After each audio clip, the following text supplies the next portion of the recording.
penyelesaian khusus. Penyelesaian khusus kita dengan apa ya? Penyelesaian khusus kita itu dengan apa namanya? Dengan menggunakan persamaan Bessel. Ingat, ini sepertinya penyelesaian secara analitis ya. Sebenarnya persamaan ini tuh hanya berlaku untuk PD tingkat 2 yang homogen dengan koefisien variabel. Ini kan sebenarnya gitu. Jadi persamaan Bessel ini hanya berlaku untuk PD tingkat 2 yang homogen dengan koefisien variabel. Ini tidak bisa diselesaikan dengan Cauchy maupun Legendre. Ya tidak. Nah, kemarin waktu kita materi sebelum UTS menyelesaikan PD linear tingkat n itu dengan koefisien variabel kan yang diajarkan Cauchy atau Legendre. Tapi ini tidak memenuhi bentuk Cauchy dan Legendre persamaan Bessel ini. Maka untuk menyelesaikannya alternatifnya kita dengan menggunakan persamaan Bessel. Persamaan Bessel itu seperti yang tertera di layar. Seperti yang tertera di layar. Ini ya, persamaan Bessel itu seperti tertera di layar. Di sini ada perubah bebasnya X, perubah tidak bebasnya Y. Perubah bebasnya X, perubah tidak bebasnya Y. Di sini ada A, B, C, D, S. Ini ada saya besarkan dikit ya. Ada A, ada B, ada C, ada D, ada S, ada R.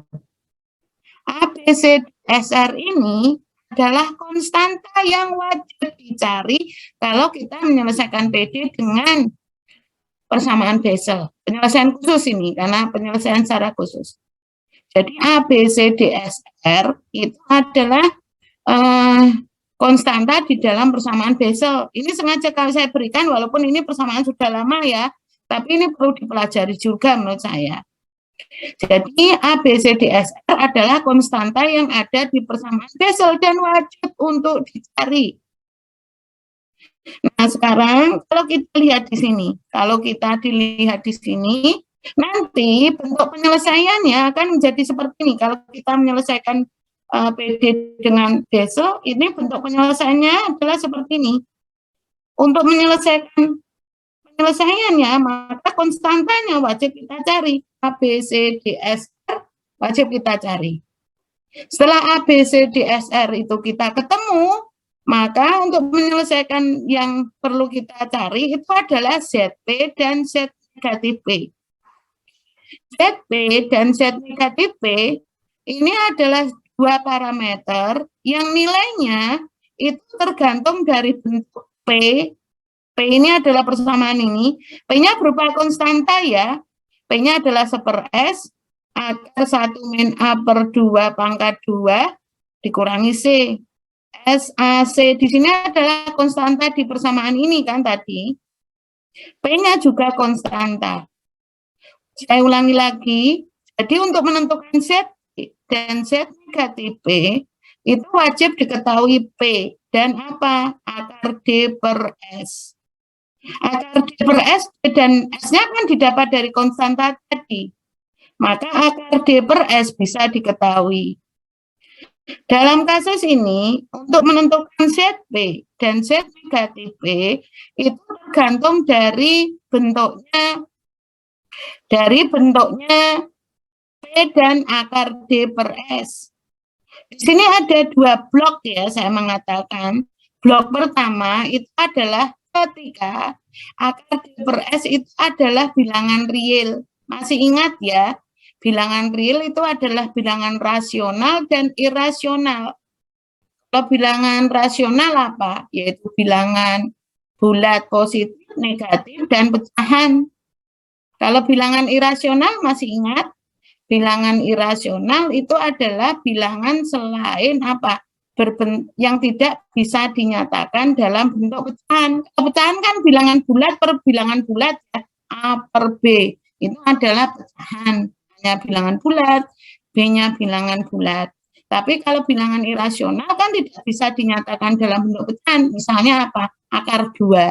Akar 2 kan 1,7 bla bla bla bla bla itu kan tidak bisa dinyatakan dalam bentuk pecahan. Maka akar 2 termasuk bilangan irrasional kan gitu. Nah, sekarang untuk menentukan zat P dan zat negatif P di sini itu tergantung dari besarnya nilai P dan akar D per S. Akar D per S di sini ada 2 blok. Blok pertama ketika akar D per S itu adalah bilangan real. Nah, dan blok yang kedua ketika akar D per S adalah bilangan imajiner. Tahu ya, bilangan imajiner itu bilangan kompleks. Akar apa? Bilangan imajiner itu adalah bilangan kompleks. Bilangan kompleks itu berapa? I, itu apa? Akar negatif 1. Nah, sekarang kita akan menentukan besarnya ZP dan Z negatif P. Karena kalau mau menyelesaikan dengan Bessel wajib tahu ini.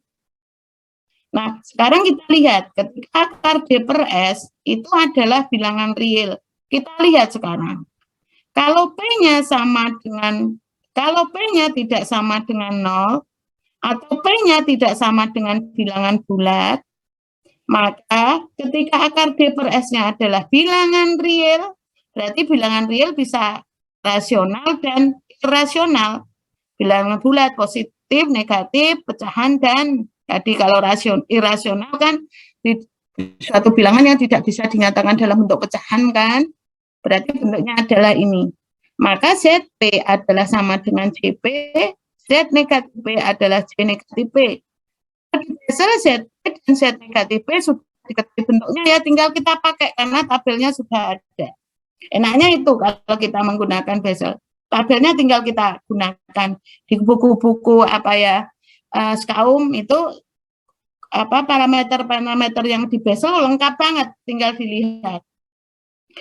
Nah, sekarang bentuk yang ini, kalau P-nya sama dengan 0 atau P-nya sama dengan bilangan bulat, maka ZP sama dengan JN, ZP sama dengan YN. Nah, sekarang blok yang kedua.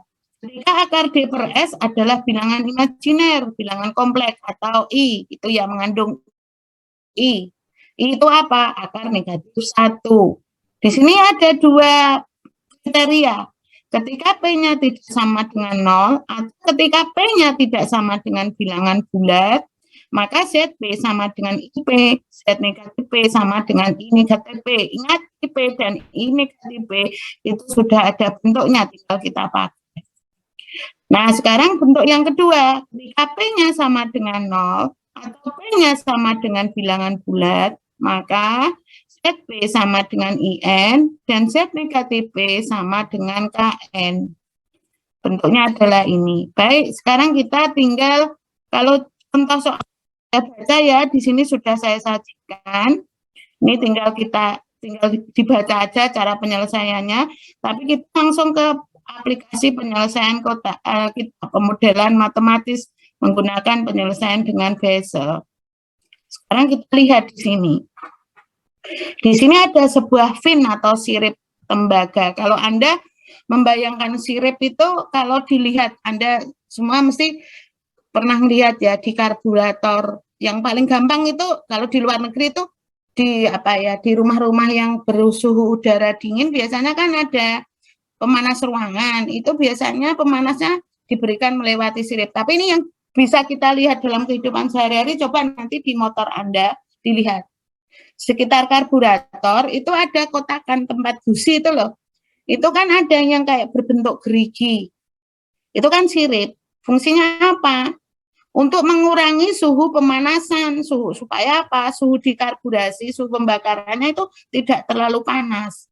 Kenapa bisa seperti itu? Karena dengan adanya fin ini memperluas bidang kontak, sehingga panas yang dihasilkan dari pembakaran itu bisa dikeluarkan, bisa diberikan ke udara.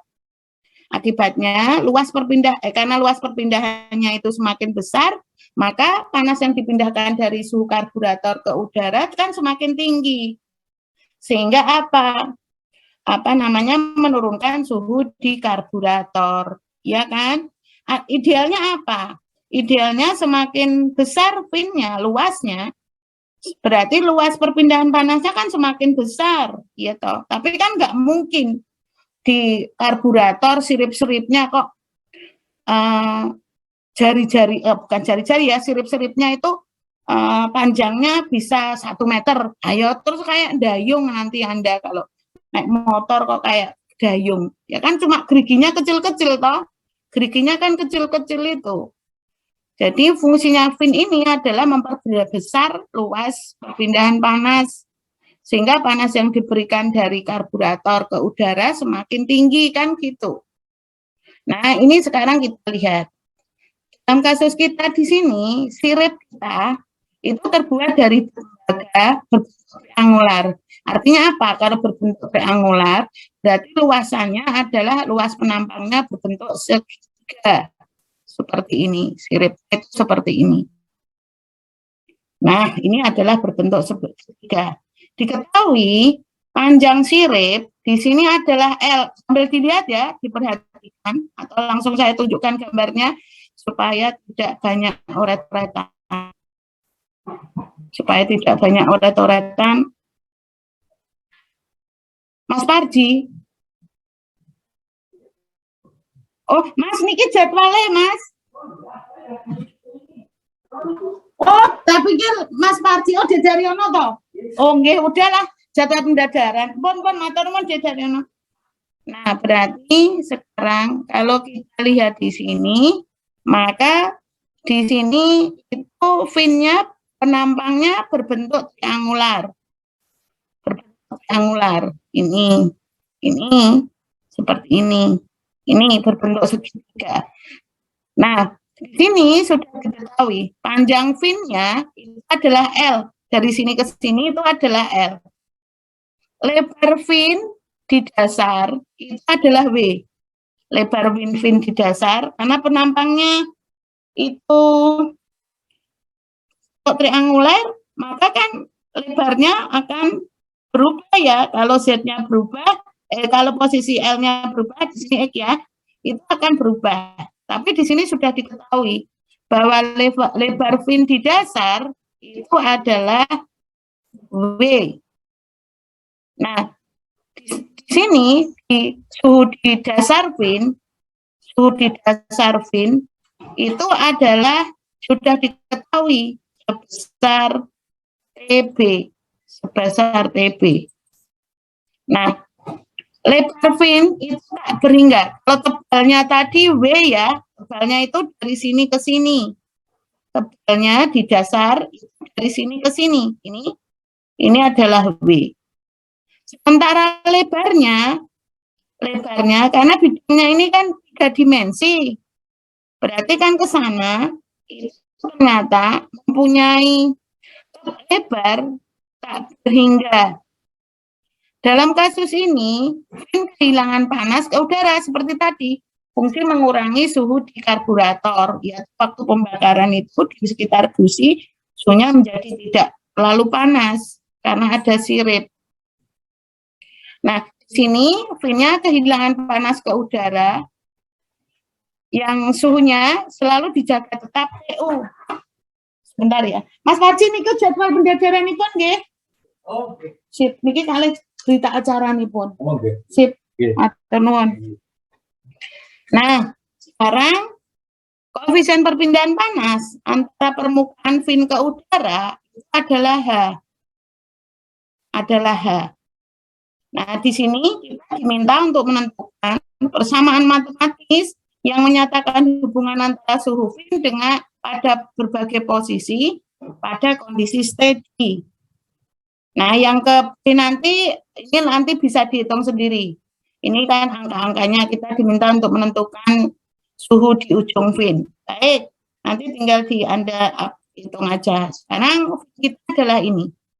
Tadi panjang fin-nya adalah L, berarti dari X sama dengan 0 sampai X sama dengan L, ini adalah panjangnya. Tadi yang di dasar fin itu, biar sepakat dengan yang soal tadi ya, kalau di dasar fin itu kita nyebutkannya tebal di dasar fin, Ini adalah tebal, tebalnya adalah ini. Lebarnya yang ke sana. Jadi fin ini mempunyai lebar. Lebarnya tak berhingga, lebarnya itu ke sana. Ini loh, maksudnya ke sana. Nah, ini finnya kan gini sebenarnya. Kalau kita lihat itu seperti ini. Nah, lebar finnya seperti ini.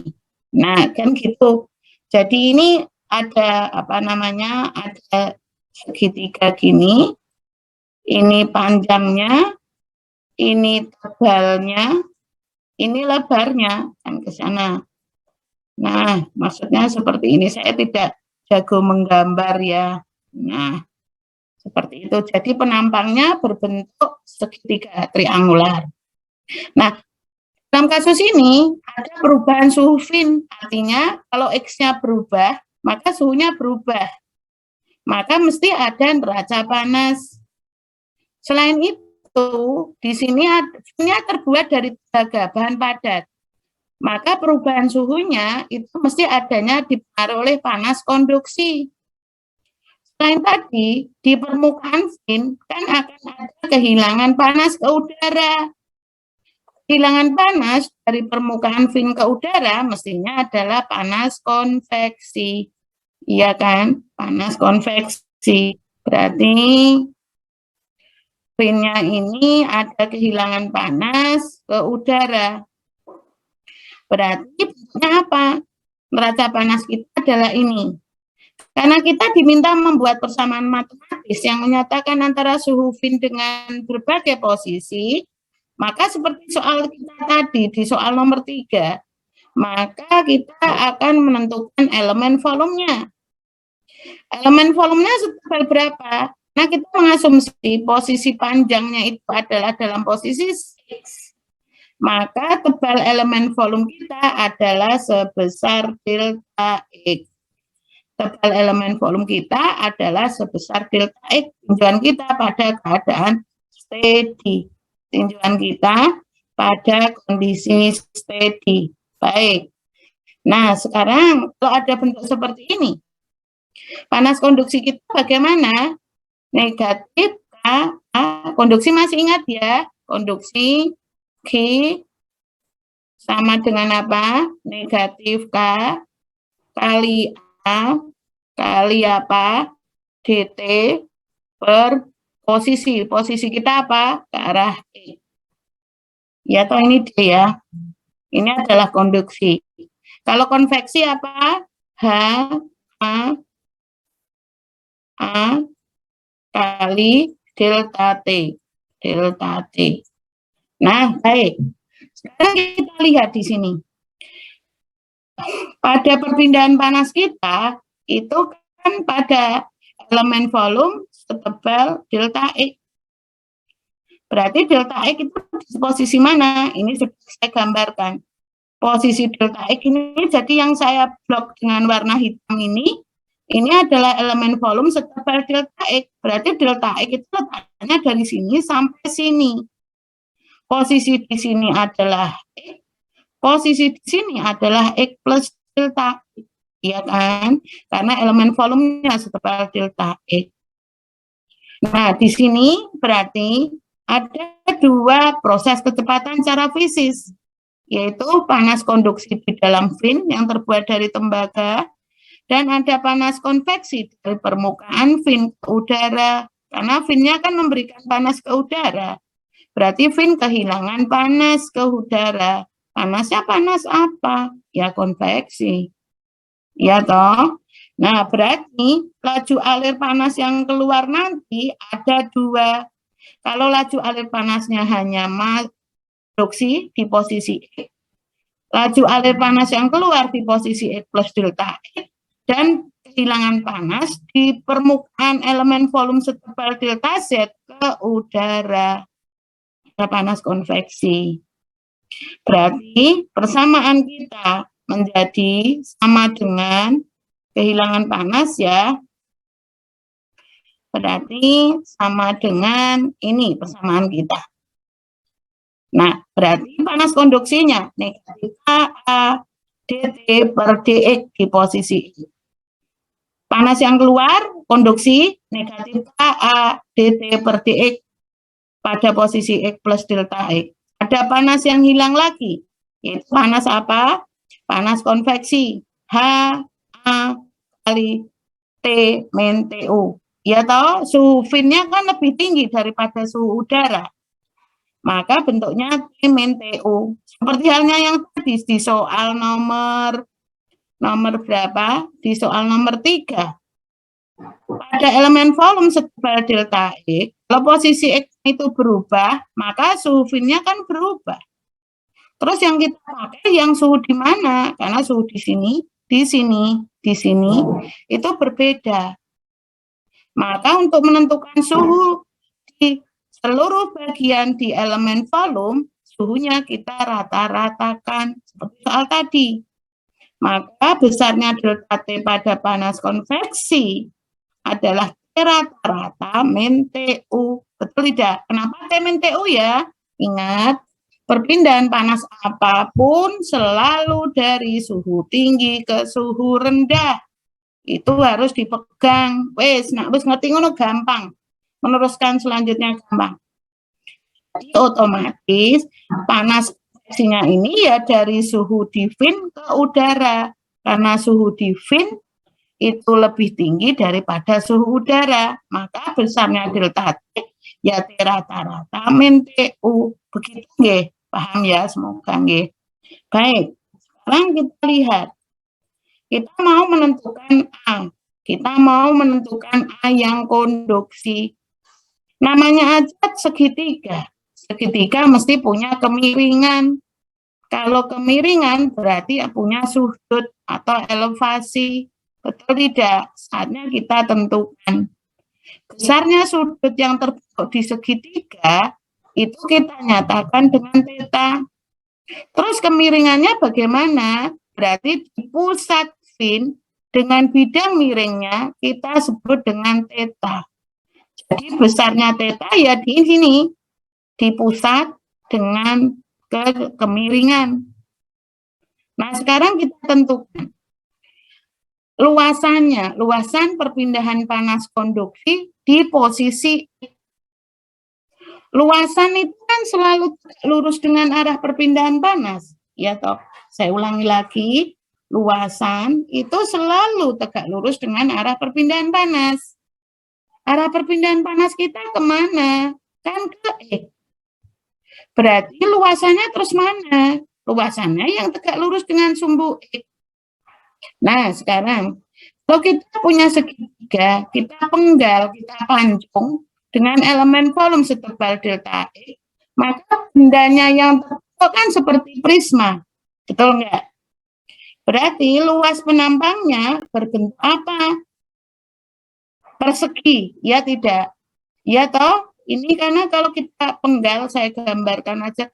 Kalau pakai PDF susah. Ini kita punya elemen volume setebal delta X. Ini ya, ini kan kemiringan. Ada kemiringannya. Ini adalah sebesar delta X. Dia bukan punya kemiringan ke sana. Aduh, gambarnya kok indah ya. Ntar gambarkan yang semoga ini jauh. Karena kalau garis pakai gini itu susah banget. Nah, gini nggih. Ini kan ke sana, seret. Ini kan ke sana, seret. Nah, ini kan juga punya luasan ke sana, ini ke sana, ini ke sana, yang ini ke sana. Ya toh? Nah, berarti luasan yang sini ini kan berbentuk apa? Persegi kan? Kalau ini kita penggal kan seperti prisma ya. Berarti luas penampang yang lurus dengan sumbu itu berbentuk persegi. Nah, berbentuk seperti ini. Posisi di sini adalah di pusat sumbu. Kalau kita lihat berbentuk seperti ini, seolah-olah kalau kita lihat dari depan kan berbentuk seperti ini benda kita. Nah, saya hapus aja. Benda kita pada elemen volume setebal delta E kita ini di posisi kita ya, maka bendanya kan berbentuk seperti ini kalau kita lihat. Nah, Nah, ini udah kita kan seolah-olah seperti ini. Ini posisi X, yang ini adalah posisi X plus delta X. Saya gambarkan, di sini adalah posisi X, posisi di sini X plus delta X. Penampangnya kan bentuk persegi panjang. Ya toh. Nah, berarti persegi panjang kita apa? Taruhlah kita menotasikan di sini adalah Y. Panjang di sini adalah E. Kita punya kemiringan sebesar theta. Maka kita bisa menentukan tangan theta itu sama dengan apa? Ya Y per X. Nah, luasan yang seluruh ini, yang penampang ini, kan sama dengan 2Y. Ya, ini kan, ini adalah Y, ini Y. Berarti luasannya sama dengan apa? Ya 2Y kali lebarnya. Lebarnya apa tadi? Tak berhingga. Kita nyatakan aja lebar fin ini adalah beta. Lebarnya tak berhingga. Lebar fin kalau tebalnya di dasar tadi W. Lebarnya adalah beta, di mana lebarnya sangat panjang, tak berhingga. Kita notasikan dengan beta. Berarti tangan theta, tolong ditulis ya, tangan theta ya sama dengan Y per X. Y-nya dari mana? Dari pusat fin ke kemiringan ini di posisi X. Berarti lebar yang ini, nah ini apa sih yang ini? Panjang yang sini ya sama dengan Y dan Y atau 2Y. Nah, berarti luasan di X, luasan yang lurus di X itu sama dengan 2Y kali lebar. Luasan di posisi X adalah 2Y kali lebar. Y kita apa? Nah, memperolehnya dari ini. Tangan theta kan sama dengan Y per. Maka Y kita apa jadinya? Y kita adalah X kali tangan theta. Apakah bisa dipahami? Ulangi lagi. Tangan theta adalah Y per X. Betul ya? Padahal luasan di posisi X adalah luasan yang lurus dengan sumbu X. Berarti sama dengan apa? Ya 2Y kali beta. Y kita apa? Memperolehnya dari sini. Tangan theta kali E. Berarti luasan di posisi adalah 2X kali tangan theta kali beta. Ya toh? Apakah bisa dipahami? Kalau Anda mengikutinya dengan gerakan kursor saya, mesti akan paham. Nah, berarti luasan yang lurus dengan sumbu E kita di posisi E kita adalah 2X kali tangan theta kali beta.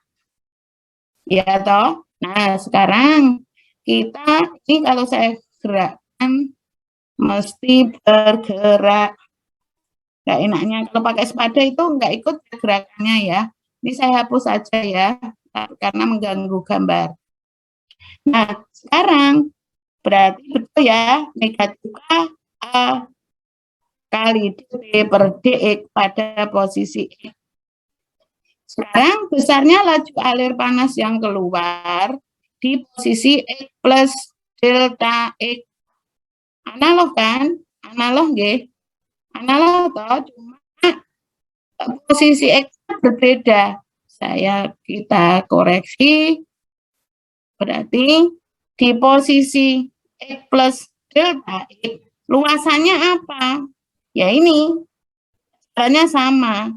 X-nya ini harusnya apa? X plus delta X, cuma saya menuliskannya nggak apa-apa ya, nanti tinggal diganti aja. Ini harusnya X plus delta X, harusnya dikoreksi itu. Saya koreksi aja, ini harusnya X-nya adalah X plus delta X. Kenapa di sini tidak saya tuliskan? Karena sudah ada penjelasan di sini. X kita adalah X plus delta X. Ya toh, posisinya kan ini. Laju alir panas konduksi di posisi X plus delta X. Maka sini ya sama dengan X plus delta X. Sehingga di sini tidak perlu kita koreksi. Paham nggih? Berarti luasannya sama dengan apa? Ya, tadi seperti 2 X kali tangen theta kali beta. Laju alir panas konduksinya apa? Negatif K 2X tangen theta kali beta kali dt per dx di posisi X plus delta X. Sekarang laju alir panas konveksinya. Nah, ini tolong diperhatikan karena cara mencarinya khas. Tolong diperhatikan karena cara mencarinya sedikit perlu ketelitian. Sedikit aja, nggak usah banyak-banyak. Sini. Panas konveksi kita itu kan kehilangan panas dari permukaan fin ke udara. Berarti luasannya kan harus luasan tegak lurus dari permukaan fin ke udara. Berarti ini kan luasannya. Luasannya berarti kalau digambarkan yang bidang miring ini. Nah, saya gambar itu tidak begitu jago ya. Saya itu dari kecil kalau suruh gambar dari zaman SD nilainya jeblok. Nggak indah, tidak berbakat jadi seorang pelukis. Itu ya. Berbahagialah orang-orang yang bisa melukis dengan baik. Karena kegunaannya banyak ya. Bisa mengekspresikan apa yang kita inginkan gitu. Jadi kalau mengekspresikan itu perlu bahasa abstrak karena gambarnya jelek. Ya toh. Nah ini berarti lah luasannya yang mana kan gitu. Lah ini seluruh permukaan ini yang saya share ya. Ini adalah kehilangan panas dari permukaan udara, betul toh? Ini kan benda miring. Dia kan punya luas. Nah, kalau digambarkan itu. Lah luasannya apa? Ini punya kemiringan. Kemiringannya berapa kan gitu. Oh ya, tolong diperhatikan lagi. Dalam kasus ini di permukaan miringnya ada 2 ya, atas dan bawah. Maka luasannya perlu dikalikan 2 kali. Ya toh? Luas bidang miringnya kan 2 yang berkontak dengan udara. Permukaan atas dan permukaan bawah. Maka nanti luasan untuk panas konveksinya perlu dikalikan dengan 2. Ya toh karena ada 2 permukaan. Nah, sekarang kita setting ya. Kita setting bagaimana menentukan luasan bidang miringnya. Menentukan luasan bidang miringnya. Nah, kita tentukan.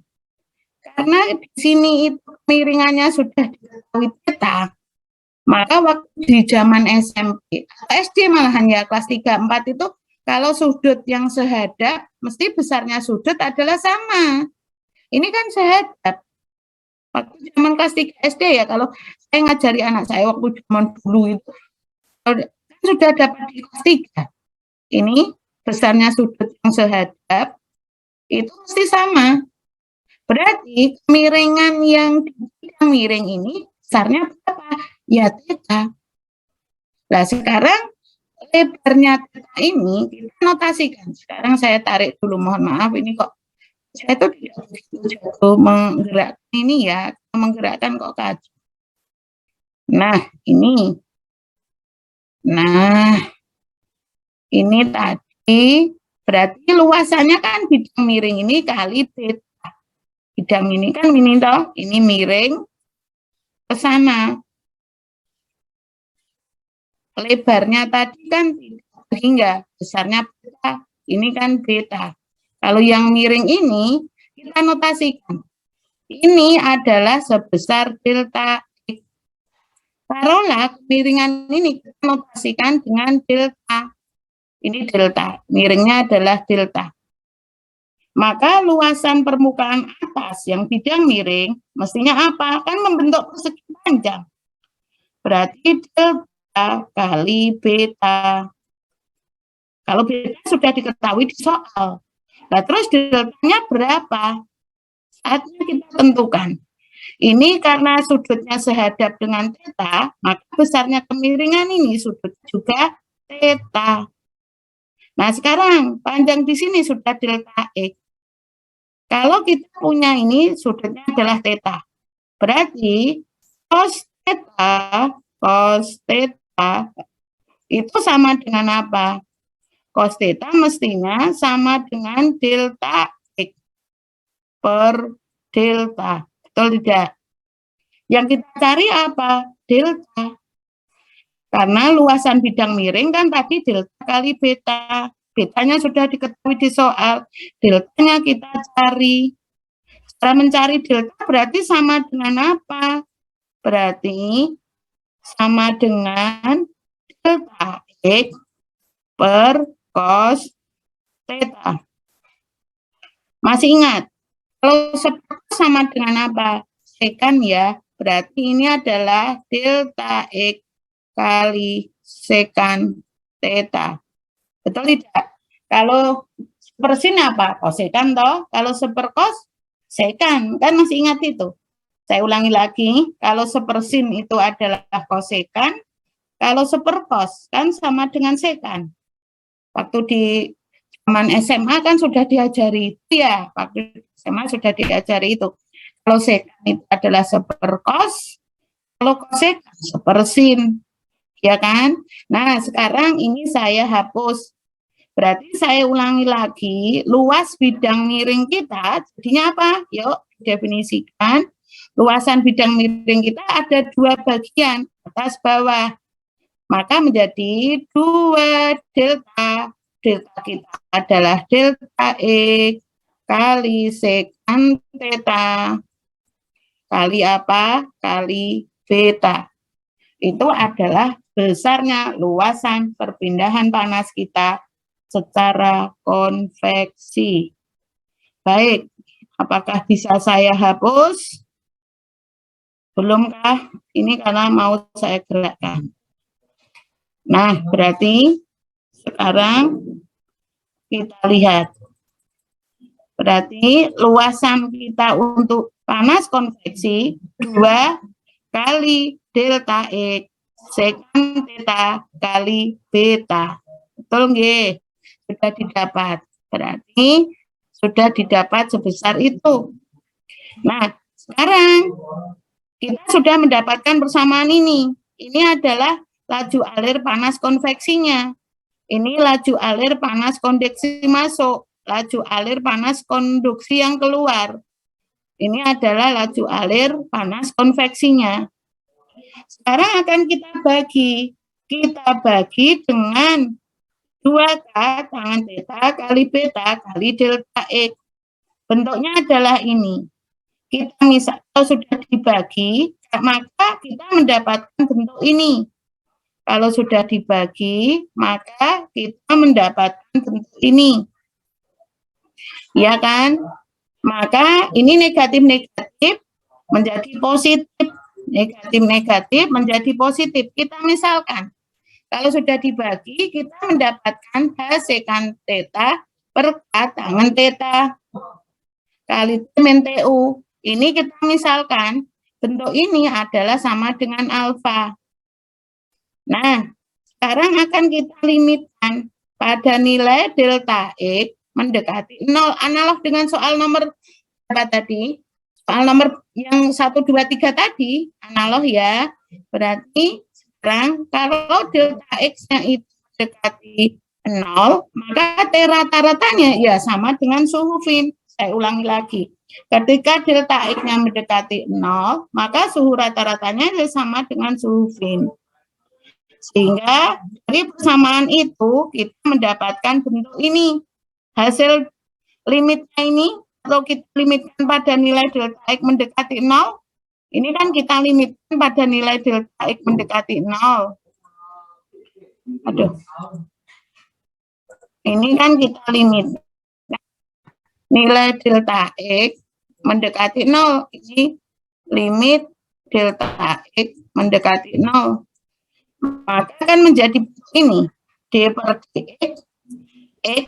Nah, fungsi kita yang kita limitkan kan X dt per dx ya.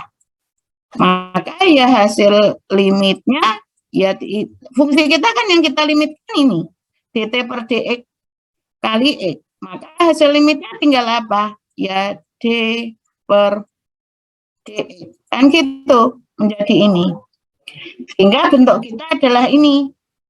T-nya menjadi T rata-ratanya menjadi T. Sehingga menjadi D per dx.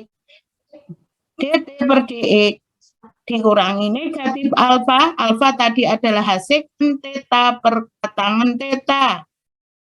Kali T min TO. Ya kan? Nah, sekarang kalau kita punya bentuk ini, pakai teorema apa? UDV. Maka menjadi apa? UDV plus PDU.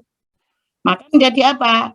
D kuadrat T per dx kuadrat plus dt per dx. Ini pakai teorema U kali dv. Maka hasil derivatifnya kan UDV plus PDU. Ya, itu kan selalu kita pakai sehari-hari. Nah, sehingga kalau itu kita selesaikan, maka kita mendapatkan bentuk ini, ya kan? Nah, ini kita mendapatkan x d kuadrat t per dx kuadrat plus dt per dx minus alfa t min tu. Baik, sekarang kalau kita mempunyai bentuk itu, aduh ini digerakkan, enak itu memang menjelaskan di papan tulis ya. Kalau MTK itu menjelaskannya enak di papan tulis. Kalau menjelaskan di sini, ya semoga Anda bisa menangkapnya dengan baik.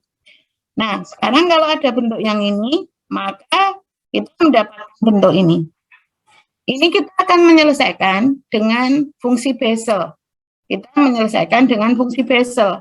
Ingat, variabel koefisien di Bessel untuk turunan kedua kan wajib X kuadrat. Ya, ini loh, X kuadrat. Maka bentuk kita harus kita sesuaikan. Caranya bagaimana menyesuaikannya? Nah, persamaan ini kita rubah. Min TU-nya kita rubah menjadi Y. Kalau sudah kita rubah menjadi Y, maka kalau ada dt min TU, itu kan sama dengan dt. Kalau ada min TU sama dengan Y, maka dt ya sama dengan dy. Maka d kuadrat t ya sama dengan d kuadrat y.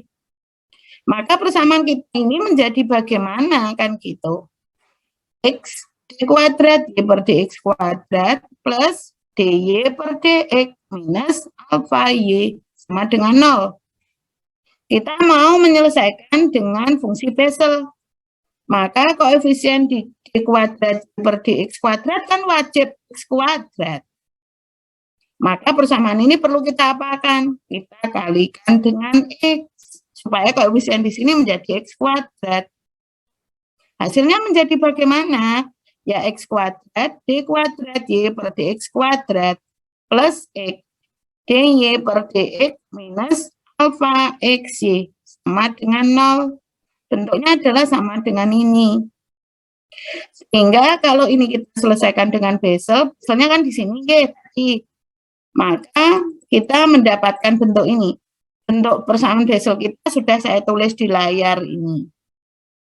Nah, langkah pertama apa? Mencari konstanta A, B, C, D, S, R. A, B, C, D, S, R wajib dicari. Nah, sekarang tinggal kita sesuaikan aja. Kalau di koefisien di d kuadrat per dx kuadrat kan x kuadrat sudah sama, ini sudah sama.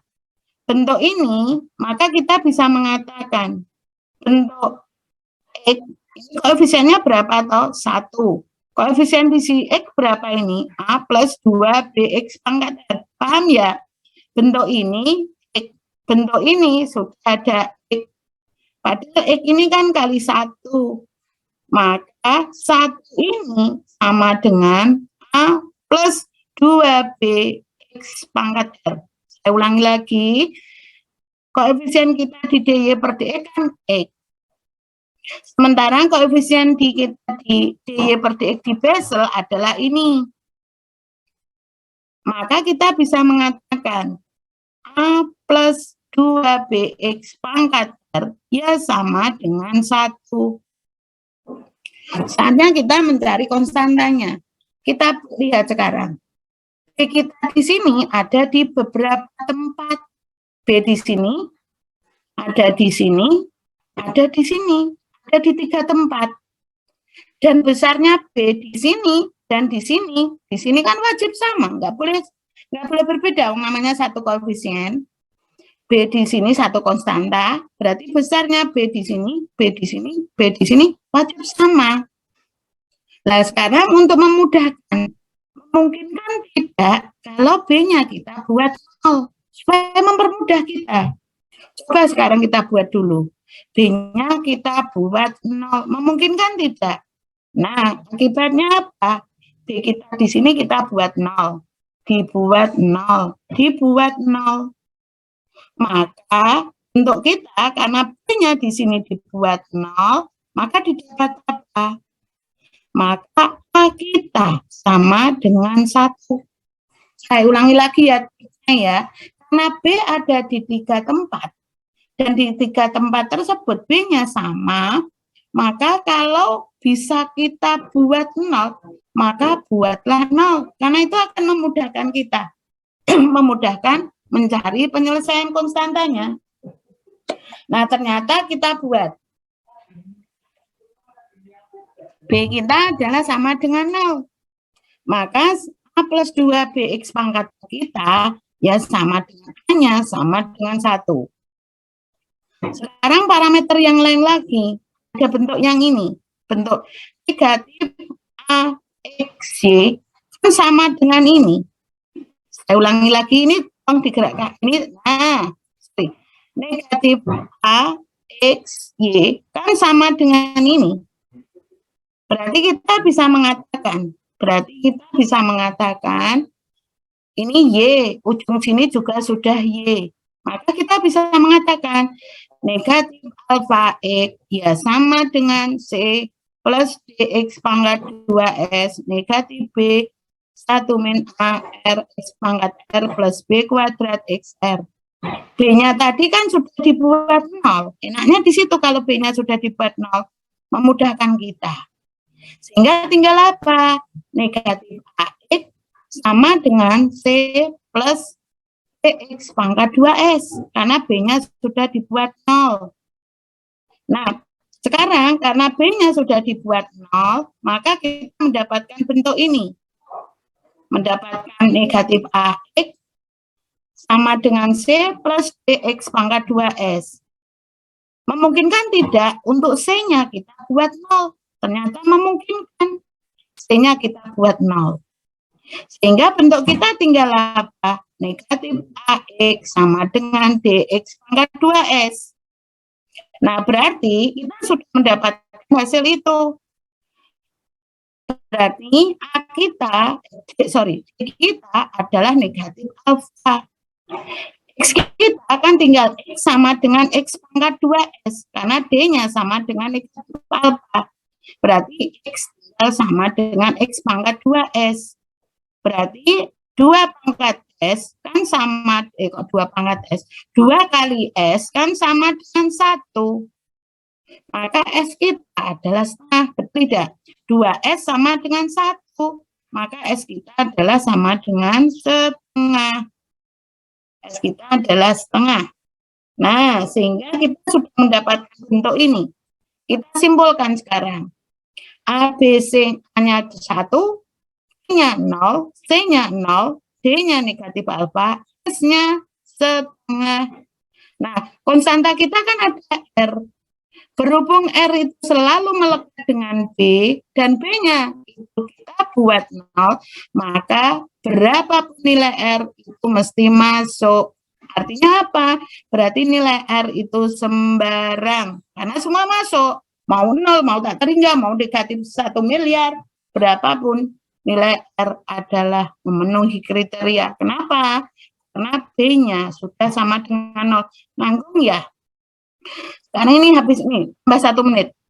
Sekarang kita saatnya di penyelesaian tadi kita menyelesaikan bentuk ZP dan Z dikasih P. ZP dan Z negatif P tergantung besarnya P dan akar D per S. P kita adalah ini, 1 per S akar 1 min A kuadrat per 2 min C. Maka didapat P kita adalah 0. Akar D per S kita apa? D kita adalah negatif alfa. Berarti akar alfa plus setengah. Ini kan bisa kita rubah. Kalau kita punya akar negatif alfa, kan artinya sama dengan akar negatif 1 kali akar alfa. Akar negatif 1 kan sama dengan bilangan imajiner, I. Maka bentuknya kita mendapatkan 2I akar alfa. Ada I-nya berarti termasuk bilangan imajiner. P kita 0. Akar D per S kita adalah bilangan imajiner. Maka ZP dan ZP negatif P kita apa? Ya tahu tadi, P kita 0. Akar D per S-nya adalah imajiner. P-nya 0, akar D per S-nya adalah imajiner.